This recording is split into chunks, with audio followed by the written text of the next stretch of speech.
Hello, ladies and gentlemen. Today's topic is going to be regarding nostalgia. Now, for those of you who do not know what nostalgia is essentially this dopamine effect. And for those of you who don't know what dopamine is, it's basically this like good chemical in your brain that makes you feel good. And usually it's triggered by, seeing something or hearing something. Like if you hear your favorite music, you get the dopamine effect, right? And so forth. But when it comes to nostalgia in particular is essentially appreciating the past and appreciating what used to be, right? Personally, I'm a 2000s child, and everyone has a different opinion. Like some of you people might be 2010s, some of you might be the 90s, the 80s, etc., etc. But for me in particular, I'm a 2000s kid. I have nostalgia for the 2010s as well, because 2010s was like Minecraft, and when YouTube was getting like super, super mainstream, like to what it is today. So I would consider myself both actually, but for some odd reason, the 2000s intrigues me more than the 2010s. That's just my opinion. But I guess what I'll be doing is I'll be sharing some of my nostalgic experiences alongside just the whole concept of nostalgia and why it's such an intriguing factor in life, right? Now, I'm just gonna think of whatever comes up on top of my head, and I'm not gonna, it's not gonna be in any particular order. But to start off, I remember in elementary school, oh my God, the gym was so fun. It was so fun. I remember we used to play this game where we had to sit on scooters, but like it was a weird scooter. It was like a table scooter essentially, and you would put your whole like butt on it, and you would maneuver by using your legs, and it was so fun. Like it was so fun to gain traction and then like put your feet up and just like run into the wall or into other kids. Like it was so fun. Oh my God, like that was such a blast. Like I don't even think elementary kids today have that these days, which is such a shame. That is such a shame. Absolute shame that doesn't exist anymore. And then this one is kind of random, but I had actually seen a video that had triggered a nostalgic memory for me, because there was a video where this girl on TikTok is talking about how this new generation of kids will never get to experience foil candy, which is basically like chocolate bars wrapped in foil. And the minute I saw that video, I was like, bro, how did I forget about that? Oh my God. Specifically, the wrapped candies were Hershey's, Kit Kats, and Crunch. And it turns out they removed the foil like a good while back, like in like 2012 maybe.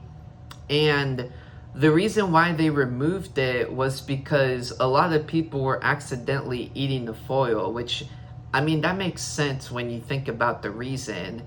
But I'm not gonna lie, low key, the foil was kind of special because it kind of felt like Willy Wonka, or it kind of made it feel luxurious. Like every time I would open the foil and I would smell it, and I would be like, ooh-wee, I'm about to eat some good chocolate. Like it was a good feeling. it was a good feeling, you know. It was, especially as a kid. It was like, wow, I'm about to eat a good Hershey's, you know.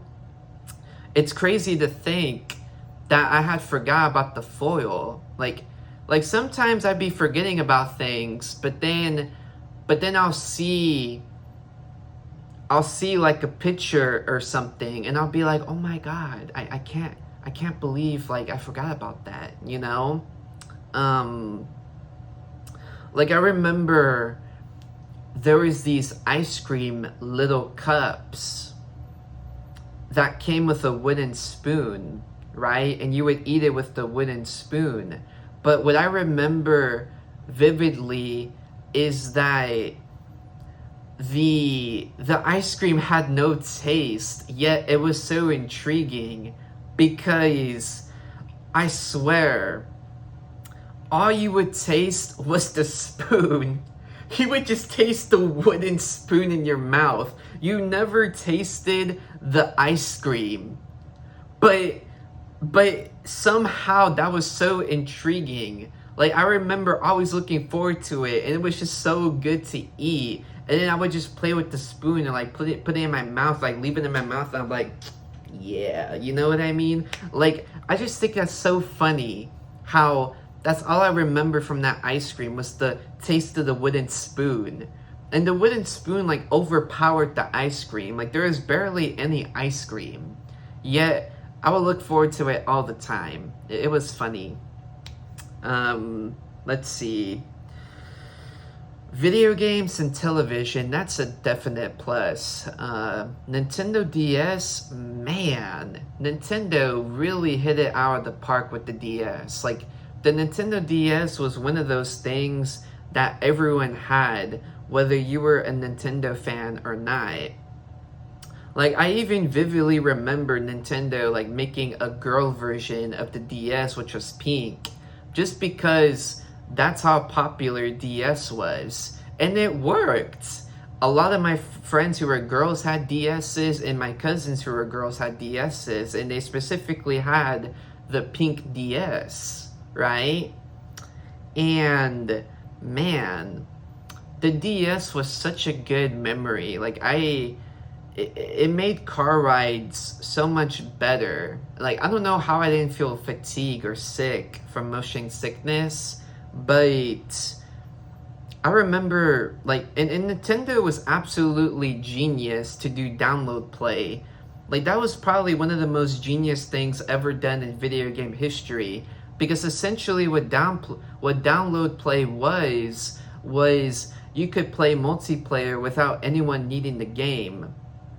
Now, for some games it differed. Like, if I'm not mistaken, and I could be wrong, but I remember for Super Mario 64 specifically, there was 2 versions of multiplayer. Because if I'm not mistaken, I could be wrong, but I'm pretty sure the mini games was only like if you were doing download play where only one person had the game, you could only do mini games, and that was it. But if everyone had a copy of Super Mario 64 DS, then you could play the battle arena where you fight each other and you have to collect the silver stars. So occasionally there was circumstances where there was a difference in whether you had the game or not. But for the most part, you didn't need the game to do most of the features of multiplayer. Like I remember playing with my friends and my cousins. I remember playing Mario Party and Mario Kart 8, and only the host had the game, and we were like playing like whole races and tracks. So it was definitely a smart move by Nintendo, which was why the Nintendo DS like sold so much, right? But let's see here. PlayStation 2 is also pretty nostalgic with like Crash Bandicoot and Sly Cooper, like the GameCube and Wii. The Wii was so big. I remember the Wii. Holy crap. everyone wanted a Wii. Like that was a crazy time to think about. Wow. See what I mean? Like nostalgia can be happy, but it can kind of be sad because it's like I'm kind of reflecting back on those days and I can't believe how long it's been. It's like, wow, I'm in my 20s and I was a kid during all that time. Holy wow, oh my God, that is crazy. Oh my God, to think I was a little kid and here I am now making this video. I mean, I'm blessed, but wow, that is crazy to think about. But yeah, the Nintendo Wii, that was definitely something. As a kid, I really liked the motion aspect, but as an adult, I find it so annoying. Like, I wouldn't want to replay Wii for that reason, because like the thought of having to do this just to play Mario Galaxy, that's kind of annoying to me, low key. Like, I'm not gonna lie. I don't know if I'm over exaggerating or I just sound lazy as hell, but I mean, come on, like think about it. Like having to do this just to play Mario Galaxy and swirl. Oh my God. But let me see. I guess I'm just gonna like fluctuate between 2000 and 2010s. And hopefully I don't forget anything, because I'm just thinking of stuff that's like coming out of my head. But I mean, yeah, television for sure, like SpongeBob, Codename Kids Next Door. I'm thinking of 2010s cartoons, so that because I kept wanting to say Amazing World of Gumball and stuff. I mean, those are good cartoons, but in Steven Universe, but those are 2010s. But I guess I could just name everything, you know, Gravity Falls, Wizards of Waverly Place, That's So Raven, let's see, Jimmy Neutron, Fairly Odd Parents, Danny Phantom. I mean, Life as a Teenage Robot. Those were good shows. Those were good cartoons. But yeah, Minecraft. Now, Minecraft is very interesting because I don't think Notch or Mojang anticipated the sheer amount of popularity Minecraft would have. And my experience with Minecraft was so interesting, but you have to consider the fact that like I must have been 12 during that time, like 11 or 12. So I think like if Minecraft were to come out today, like I would have a different perspective on it the first time than you know 12-year-old me did. But when I first played Minecraft, I hated it. Okay, I hated Minecraft. I hated it so much because back in the day, they didn't give you no tutorial. They just threw you into the game. And during this time, Minecraft was such a new thing that there was little to no YouTube coverage regarding Minecraft. So I remember literally not knowing what to do. Like I was like, what am I supposed to do? Like what the hell? Like what am I supposed to do? And then I got stuck in the cave, right? And I couldn't find my way out of the cave. So I just rage quit and I gave up. I don't even know how I ended up in the cave. But I remember giving up and not caring for a really, really long time. Like I ignored Minecraft for a long time. And it wasn't until a lot of my friends started telling me about it and a lot of YouTubers started posting about it that I was like, man, I should give this game another shot. And it was when I gave it another chance that I got hooked on Minecraft. and I got addicted, and I loved the crap out of Minecraft. And to this day, I still love Minecraft. I mean, I haven't played it like in a good while, but I love Minecraft. Like Minecraft is just one of those games that's never going to die, and it's gonna be one of those games that like you go back to every now and then. Like you have this like burst of like randomness of just playing Minecraft, especially if a new update comes out, right? So I just think that's interesting to think about. Like it's interesting to think how big Minecraft has become, because it's like I said, I don't think Mojang anticipated Minecraft to be such a big hit, because Minecraft, if anything, was just an indie game.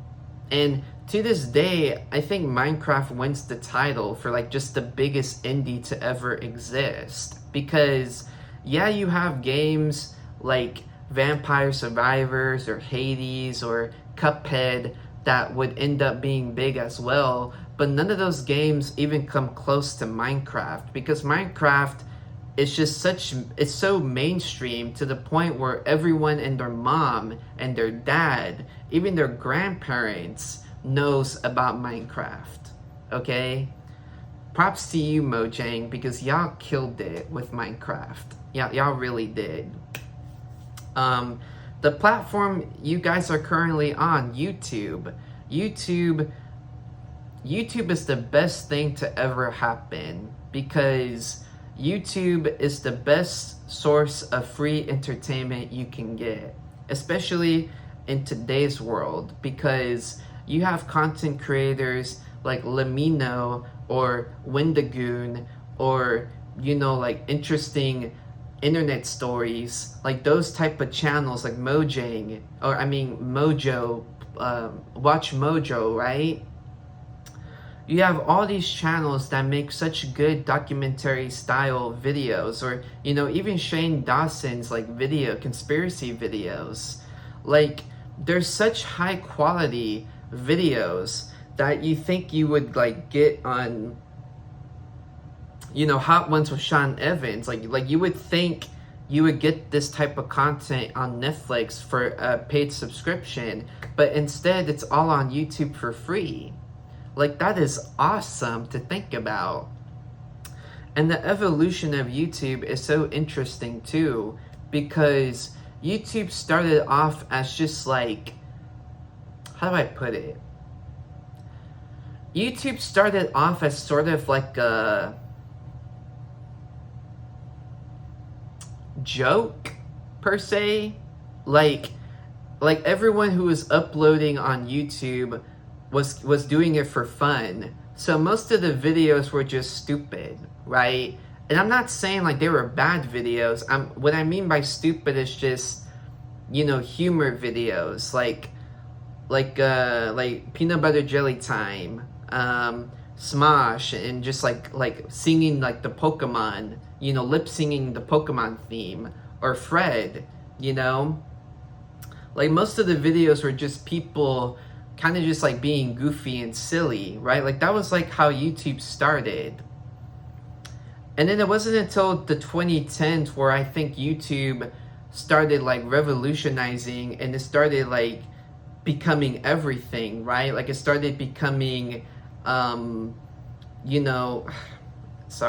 started becoming music related, with all these artists posting their music videos, or gaming related, where PewDiePie started getting big.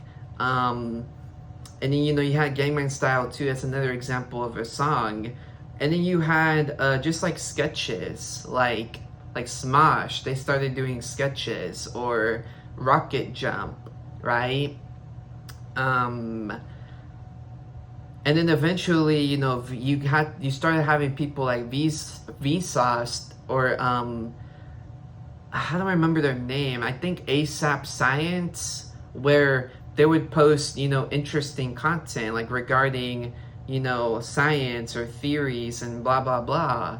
And then eventually, today YouTube has just became this platform for everything: cooking, gaming, mysteries, documentaries, etc., etc.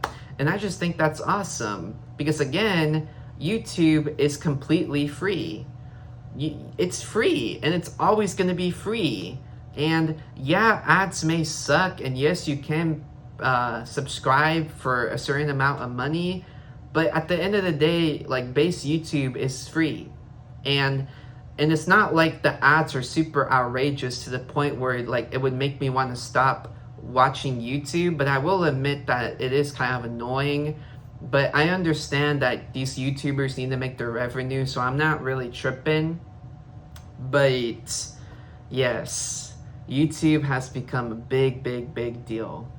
Absolutely awesome. And I can't wait to see the future of YouTube because, I mean, TikTok, that's crazy. Like, imagine like 20 years from now, I'm making a video talking about the nostalgia of TikTok. That's gonna be funny. But TikTok definitely put an impact on society because, YouTube developed YouTube Shorts, which is exactly what TikTok is. The creator behind TikTok was very intelligent because he kind of realized a lot of people have a very short time span. So essentially he was like, man, I need to make a social media that like people are gonna watch and be addicted to. And that's exactly what TikTok is, right? Because TikTok, you watch a vertical and you just swipe up and down. Like, that's like the perfect mechanism for short span time people, But yeah, let's see.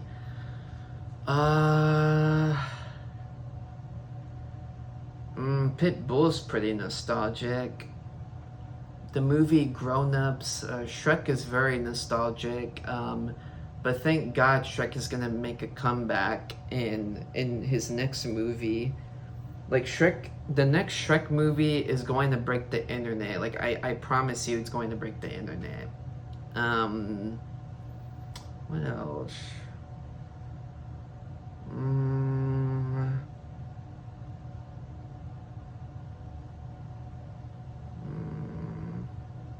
Creepypastas, they're pretty fun to read. I'm gonna be real with y'all. Some of them scared me. Jeff the Killer and Ben Drowned specifically, those scared the crap out of me when I was a kid. Because I actually believed them, which was crazy. Let's see here. What else can I think of? See, this is the problem with not doing scripted videos, is I'm kind of just talking out of my mind, and sometimes it doesn't benefit me because then I have moments like this where I can't think of anything. But you guys let me know what y'all prefer, scripted videos or non-scripted videos. The movies, no.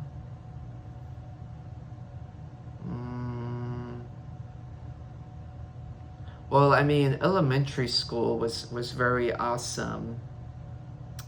Recess is one of the best things to ever exist, and I think it's really awesome that elementary schools have recess because I think it's super awesome to give these kids an opportunity to be outside and to be active, like it gives them a chance to like socialize and to like play outside and run, etc., etc.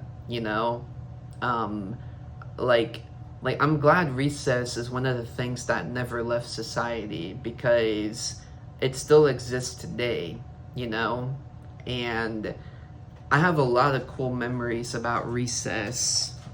Like, I made a lot of friends thanks to recess, and whether I was playing and running and tag, kickball, or whether I was just sitting down and chatting with friends, it was such a cool experience. Like it was so awesome. I was like, man, this is awesome. This is like I always reflect back to those days and I think, man, recess was cool. Recess was special. And I know I may be sounding cliche or I may be over exaggerating, but I'm serious. I'm serious. Like, I'm sure all of you can agree with me that Recess was awesome. You know, it was just something else. I mean, just to be a kid again in general, like where you have zero worries.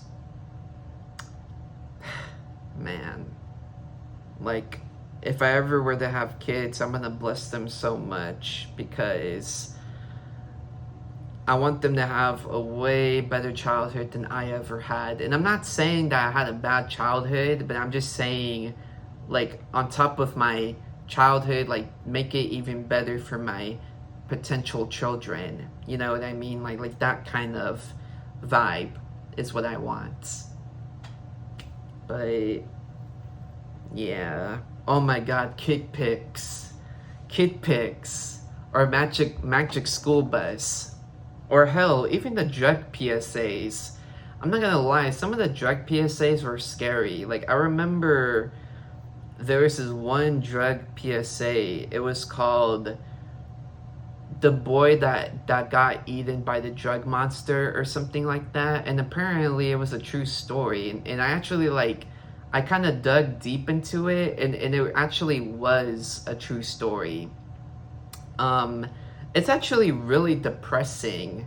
Like I rewatched it when I was an adult just to get that like sense of like, oh, I'm gonna like face my fear of like what I was scared of once.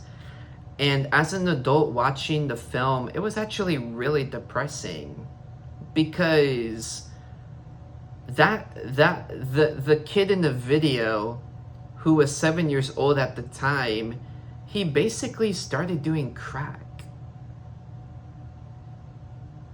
Holy shit. Like, that was his first drug, like crack? Dude, that is fucking crazy to think about. And in the video, they interview him in prison, and at the time he was like 21, and it's kind of like eerie to think about because that's like my age. But it makes me wonder where he is now because I tried doing research and I couldn't find anything in regards to them. And it doesn't seem like that PSA is shown anymore. I don't even know if they'd be showing PSAs to children anymore, like in today's generation, because, you know, weed is, I know weed is just one drug and it's not like compared to cocaine, obviously, but weed is legalized, you know, because I remember there was this Flintstones PSA where they're children, and this kid in particular smoking weed. And it's just kind of funny to think about because now it's like weed's practically legal and anyone can smoke weed. So it's kind of like, wow, well, that's video is irrelevant now. You know, like anyone can just grab a joint and smoke it. You know, it's not a big deal. It's not bad per se. But yeah, I think what scared me about like the Drug Monster PSA was the art style because it kind of looked a little creepy, and also just like the fact that like a monster ate him because like they emphasized how it was a true story. So whenever the monster ate him, I thought it was for real, but in reality, it would have been two things. One, it's just a metaphor for him being consumed by drugs permanently. Or two, he was just having a bad trip, right? What's even more interesting though is his mother actually wrote the book because she wrote a book, but they made a PSA based on the book, basically. And she even narrates the book. So I guess in a sense, it was kind of good that like she used her son's departure as a means to like teach children, so that way no other parent has to go through what she went through. You know what I mean? But I mean, I would hope to God that guy is good today. I mean, surely that PSA gave him some sort of deal, right? Like, they must have gave him like They had to have given him like some sort of deal to interview him in prison, or they didn't give him a deal. Who knows? But yeah, nostalgia can be happy or sad. Like I remember, there's this Donkey Kong Country track, Aquatic Abeyance or something along those lines, and I did kind of play Donkey Kong Country when I was young, because my grandparents, they owned a Super Nintendo. So every time my brother and I would go to their house, we'd always hook up the Super Nintendo and we would play. But it was kind of funny because Super Nintendo multiplayer was nothing like how it is today. Because back in the day, you had to take turns basically. So like, if I was Mario and I died, then Luigi would play, which would be my brother, and then he would die, and it would just rinse and repeat basically. And it was funny because I remember sometimes I would not die for a good while, and my brother would get mad because he would be like, "I want to play, I want to play Mario, like die already," you know what I mean? So I thought that was funny, but obviously I didn't grow up with the Super Nintendo because I'm a 2000s kid. But my grandparents just owned the Super Nintendo from back in the day, so I was like, okay, cool. I got to have that experience, which is nice, because Nintendo will wind up releasing the Super Nintendo Classic System eventually, and it sucks that they don't do that anymore. I wish they would do that still, because it was honestly pretty cool of them to do. Like they should make an N64 one. That would be pretty nice. And it was kind of cool, like how they were like miniatures. Like it felt cool to own, right? But what was the point of this story? Oh yeah, Donkey Kong Country.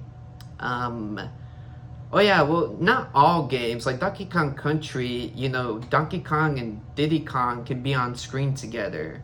So you were like playing simultaneously. Or something like Tetris, where you were versing against each other. But for some odd reason, for a very long time, Mario was always had that format. And I think it's because the levels weren't designed to be co-op, so they were forced to do single player and take turns essentially. Right? But anywho, Donkey Kong Country Aquatic Ambience. Wow, that is... Whoever composed that song is a legend, because it is such a beautiful song. It's so calming, but every time I hear that song, I get this like strong wave of nostalgia just hit me. Like super, super strong. And it's so weird because the nostalgia is not even like necessarily connected to Donkey Kong Country in a sense, but every time I hear that music, I kind of just get flashbacks about my whole entire childhood, right? Ranging from video games to cartoons to movies. I don't know what it is about that song, but it just like, I guess it's just one of those songs that like, it's just like, it gives you nostalgia. Like I bet you a little kid could even hear that song and they would get a sense of nostalgia, even though they never played Donkey Kong Country. Excuse me. Right? But moving on, I just remembered something. Harry Potter, that was a really cool thing back in the day. But more importantly, Blockbuster. It's crazy to think that Blockbuster was a thing at one point. But Blockbuster was one of the coolest things ever. It was so, so, so cool. It was really, really awesome going to that store. Like, I don't remember how often I would go to Blockbuster, but I would go pretty often with my family, and it just felt magical, right? Like, it was so cool to look at all the movies and to look at all the games. And it was such a cool concept of renting a video game. Like, if you didn't want to buy it, but maybe you wanted to try it, or like, it could have been different scenarios. Like, maybe you wanted to try out a game before purchasing it, or maybe you just wanted to like play a game, but you didn't want to pay for it, right? It could be any of those things. So I think that's cool and awesome. Um, and it was kind of nice. Like, I remember like always looking at the game files, and it was kind of cool like seeing other people's game files. Like, I don't know, like it just felt super awesome to go to Blockbuster and to get like candy, and then to like grab a movie or a game to like enjoy the weekend with, you know what I mean? Like it was such a cool experience. And just walking around the store too and just checking out the section, it was so awesome. And I remember they always had this gumball machine too. Like, I don't remember if it was big or not, but it was cool to get gumballs from that machine. Um, I actually have a funny story regarding Blockbuster, because I remember trying out Pokemon Mystery Dungeon, because at the time I wasn't into Pokemon. I mean, if anything, I just watched the cartoon, but I wasn't like an avid fan of Pokemon. So I remember my parents renting me Pokemon Mystery Dungeon, and I got bored of it really quickly, right? And I remember we never went back to Blockbuster, and I don't know why, but eventually we just never returned the game, and I just kept it, because eventually Blockbuster would go bankrupt and Blockbuster wouldn't exist anymore. And I just kept it. I was like, oh my god, I kept this game, and we never returned it. And I mean, who knows? Maybe my parents paid the fee and I'm just over exaggerating. But I just think it's funny how we never returned Pokemon Mystery Dungeon, but Blockbuster like would wind up getting bankrupt and closing not too later than that. So it was kind of weird to think about. But I honestly do miss Blockbuster, and I do miss that aesthetic. But in today's society, it's completely understandable why Blockbuster doesn't exist anymore, because if you notice with today's world, today, what a lot of people want is convenience, right? Which is why streaming services exist, because it's like, okay, all you gotta do is subscribe to Netflix, you download the app on your TV or on your phone, and bada bing, bada boom, you have access to Netflix's library, and you stream it, right? Compare that to Blockbuster, where you have to go to, you have to drive to the store. They might not even have the movie or game you're looking for, and then you have to go to another store, but then regardless, you have to pick it up, you have to bring it back home, you have to keep it in good condition, the CD, you can't lose it, and then you gotta return it. So I mean, it kind of is a pain in the ass, low-key, when you think about it. And then in regards to video games, eventually the consoles would wind up having their own stores, right? Like PlayStation Store, Xbox Store, eShop. So people could just buy games from there, or they could just play demos from the stores. So yeah, Blockbuster honestly became pretty pointless. But originally what brought it out of business was Redbox. That was what brought Blockbuster out of business. And then it was kind of funny because then Netflix got Redbox out of business. But I still see a lot of Redboxes. Like, every time I go to a store, there's always a Redbox outside, which is interesting. I'm like, huh, that's interesting.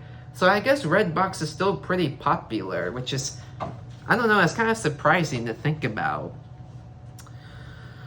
Oh my god, McDonald's and Burger King, man, those are definitely nostalgic. Like, McDonald's used to have these playhouses. I remember always playing in those houses, like the playgrounds. That was pretty cool. Some McDonald's still have them. Like, the McDonald's right by my parents' house, they actually have the playground still, which is interesting. But actually, both of them do, now that I think about it. But most of the McDonald's and Burger Kings are modernized, which is understandable. But the old aesthetic is so nice. Like, it was so, like, Ronald McDonald too. I mean, McDonald's brought back Grimace recently, which was awesome. Because again, this is in 2023 of July. So why couldn't they bring back Ronald McDonald? Come on, you guys gotta bring back Ronald McDonald, man. He's the man. Especially when Burger King still has their king, right? Who's a little creepy looking, but hey, they still have him, you know? But yeah, the nostalgia of early McDonald's, especially with like their white packaging when they used to have like white bags and white cups. And I think Ronald McDonald would even be on the cup too. Oh yeah, and they also had those like plastic cups, or like those those what was it? Not styrofoam, but I guess cardboard maybe? I don't know. But not like the plastic clear cups that they have now. You know what I mean? Oh yeah, and then Chick-fil-A. Chick-fil-A became a thing too recently. Like Chick-fil-A became big during the 2000s. Like that was when they started making Chick-fil-A's. You know, and then that Chick-fil-A was kind of the starter of like fast food chicken, because then you would have, because KFC and Popeyes was fried chicken, but Chick-fil-A and Cane's and Slim Chicken, Golden Chick, all of those were like, you know, chicken tenders and such, like chicken sandwiches, which I mean, I think Chick-fil-A surpasses all of them because it's like really, really high quality food. Like, I would even say Chick-fil-A is probably the most highest quality fast food that you're gonna get, and the best service imaginable. I actually have a funny story. Like, I remember one time my mom and I were leaving Chick-fil-A, and from this Chick-fil-A to the main street is like a good distance, like the exit to go to the main street. So we're waiting on the exit to go to the main street because there's a lot of traffic on the main street. And all of a sudden we see this worker, Chick-fil-A worker, a young lady, running all the way from the drive-thru all the way to my mom's window. And my mom opens the window and she's like, is everything all right? And she was just like, did we forget your mac and cheese? And she looks through the bags. Like, my mom gives her permission to look through the bags. And my mom was like, oh no, the mac and cheese is right here. And the young lady was like, oh my God, I'm so sorry. I thought we forgot your mac and cheese. And I just think that's so funny. I was like, oh my God. The commitment Chick-fil-A has. The fact that that young nice lady, ran all the way from the drive-thru to our window. And mind you, it was raining. It wasn't like pouring, but it was sprinkling. The fact that she had that much determination for the mac and cheese, right? Because Chick-fil-A is a fast food, so naturally people will have that mindset of like, oh, fast foods don't have that commitment like as say a restaurant would, right? But Chick-fil-A is a different story, bro. Chick-fil-A is a different story. Like they're gonna give you their all, okay? And that's why Chick-fil-A is so successful. And then obviously the food's just really good too. But yeah, that's just such a funny story. It's crazy to think that Chick-fil-A barely became a thing, because if anything, Chick-fil-A is barely gonna turn 20 years old, like within the 2020s, I believe, because I'm pretty sure Chick-fil-A became a thing in like 2006 or 2007 maybe?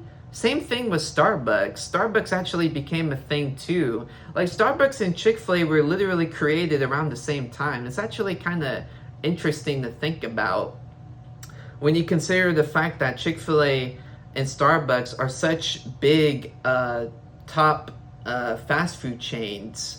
I'm pretty sure, no, Subway was always a thing, right? I think so. I think Subway was always a thing. Yeah. I don't know, like, for some odd reason, Subway is considered fast food. I don't know why, but whatever, I guess.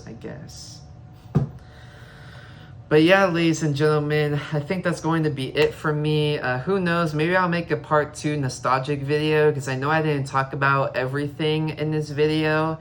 And yes, this video was longer than usual, but I was just getting into my mindset, you know? Sometimes when I get into it, I just can't be quiet, you know? I just gotta keep talking and talking and talking.